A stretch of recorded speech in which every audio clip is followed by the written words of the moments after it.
8th of February 2023. Inner Harbour Tidal Gate project mothballed for now, Secretary.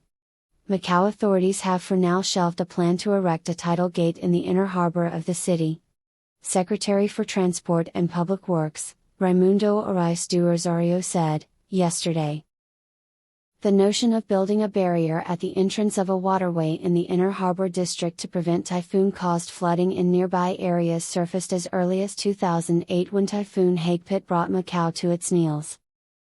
It became particularly and painfully relevant when another super typhoon, Hato, wreaked havoc in the city, claiming at least 12 lives.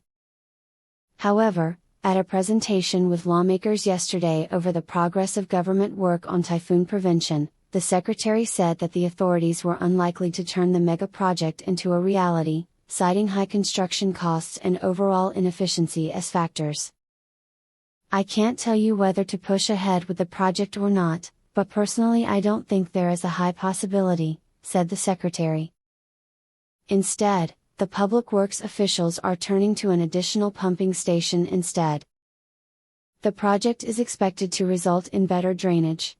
In 2021, the authorities forked out as much as Macau Patakas $110 million, $13.63 million to build a pumping system in the northern area of the Inner Harbor.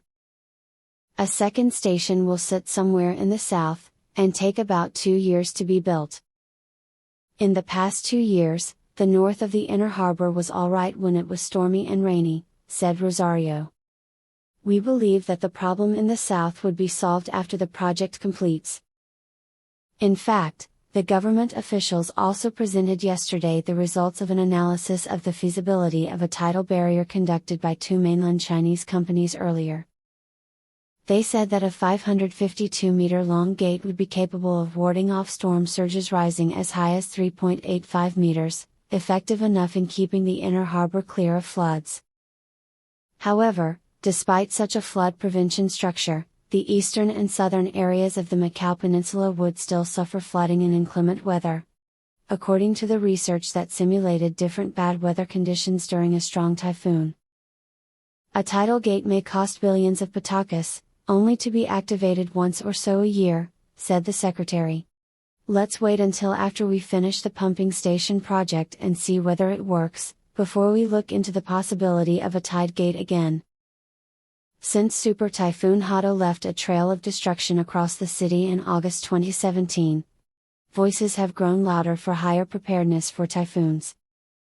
Fong Swa-kun, the then weather chief, was forced to step down after failing to raise signals in time for residents to batten down the hatches for the deadly tropical storm in 18 years.